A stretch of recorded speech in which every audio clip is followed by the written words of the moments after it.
Em meio ao caos, dezenas de cadáveres sem identificação foram empilhados em contêineres instalados em hospitais, enquanto pessoas vagavam entre os corpos para encontrar seus parentes.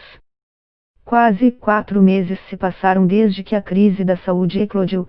Nesta semana, o Laboratório de Criminalística da Polícia Nacional e Investigações começou a entregar cerca de 50 corpos.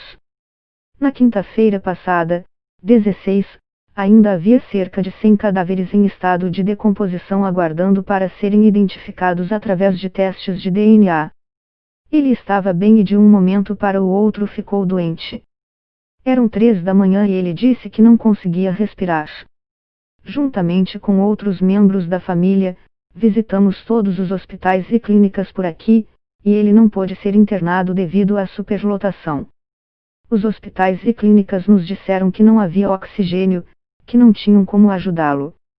Finalmente, chegamos ao Hospital Del Guasmo Sur, às 9 da manhã. Lá, eles o admitiram na sala de emergência e o deixaram em uma cadeira de rodas porque não havia leitos. Meu marido estava com falta de ar. A última coisa que ele me disse foi: não vou sair dessa. Quero que você se cuide e lembre-se de que eu sempre estarei com você. Em seguida, perdeu a consciência. Ele morreu nos meus braços. Eram 10 horas da manhã de 1º de abril. Foi muito difícil para mim, porque eu o vi morrer e não pude ajudá-lo. Eu vi a vida dele desaparecer lentamente. Então, um médico me removeu à força porque disse que havia muita carga viral naquele espaço. Ele me disse para preencher um formulário e depois voltar para recuperar o corpo. Havia muitos corpos em todo o lugar, eles nem sabiam onde colocá-los. Era como assistir a série Walking Dead. Eles estavam no chão, era horrível. Não havia refrigeração. Chegavam todos os que morriam em casa e os que estavam pelas ruas. E então eles selecionaram 80 cadáveres e os colocaram no necrotério para que os parentes pudessem reconhecê-los. Se você quisesse colocá-lo dentro do container, teria que pagar aos guardas $100 a $300 para conseguir entrar. Aqueles que conseguiam entrar nos containers precisavam remover o envoltório de plástico para ver se o corpo pertencia ao seu ente querido. Eles nem se dignaram a colocar uma pulseira de identificação nos cadáveres. Não seguiram nenhum protocolo. Não havia ordem nenhuma. Houve até o caso de uma senhora que estava viva cujos parentes tinham chegado a receber cinzas de outra pessoa. Era o verdadeiro caos. As pessoas abriram os invólucros, havia corpos em decomposição. Se eles fossem organizados, se cada cadáver fosse identificado, como deveria ser, nada disso teria acontecido.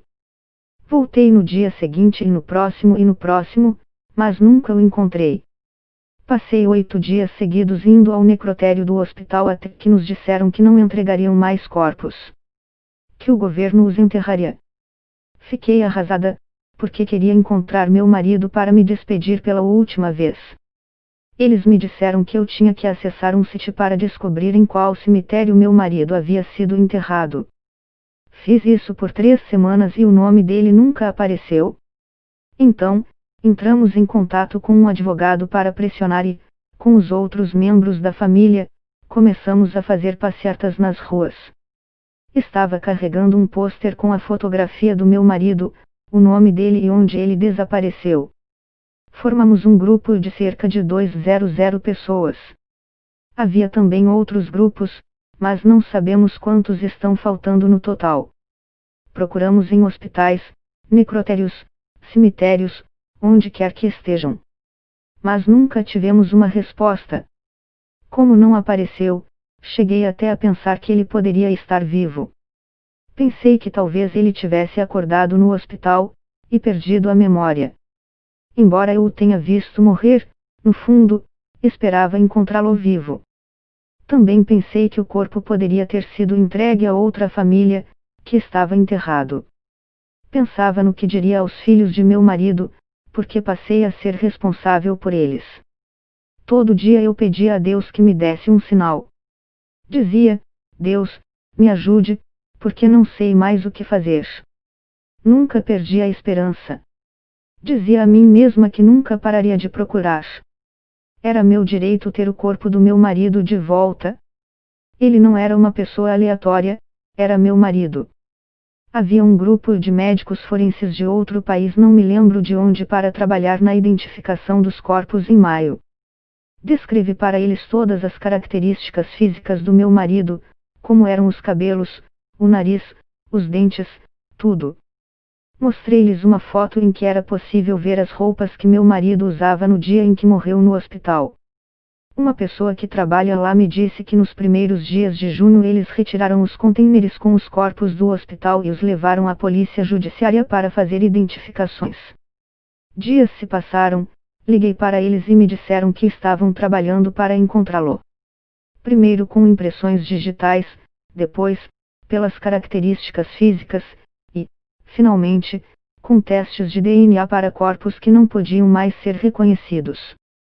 Essa é a fase em que estão agora, colhendo amostras de DNA de familiares imediatos. Até que um dia o médico me liga e diz: Senhora Silvia, encontramos seu marido. Era 23 de junho.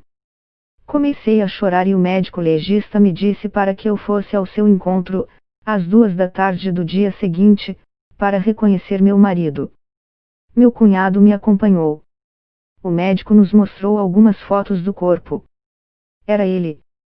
Lá estava meu marido com suas roupas, partes de seu rosto ainda estavam reconhecíveis, como sua tatuagem no braço esquerdo com o símbolo Yin Yang.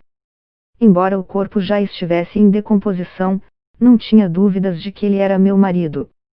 A testa, o nariz, as mãos, os pés. Fiquei muito feliz e disse: finalmente encontrei você? Me passou pela cabeça que meu marido sempre esteve nos contêineres do necrotério do Hospital Del Guasmo e ninguém quis nos ajudar. Chorava e pergunta a Deus por quê. Ele nunca foi uma pessoa má. Eu o amava muito e ele também me amava. Foi muito difícil o dia em que fui reconhecê-lo. O médico me disse que o colocaram em um saco plástico preto com um pedaço de papel com o nome de outra pessoa escrito com uma caneta hidrocor. Há uma semana me disseram que poderia retirar o corpo. Eles vão entregá-lo para mim e vou enterrá-lo no cemitério municipal de Ageu Maria Canaus para que meu marido possa descansar em paz. Será o dia mais triste da minha vida. Um dia depois de compartilhar seu depoimento com a reportagem, na última quinta-feira, 16 de julho, Silvia Guzmán recebeu o corpo de seu marido. Ele foi sepultado no cemitério municipal Ageu Maria Canaus, em Guayaquil.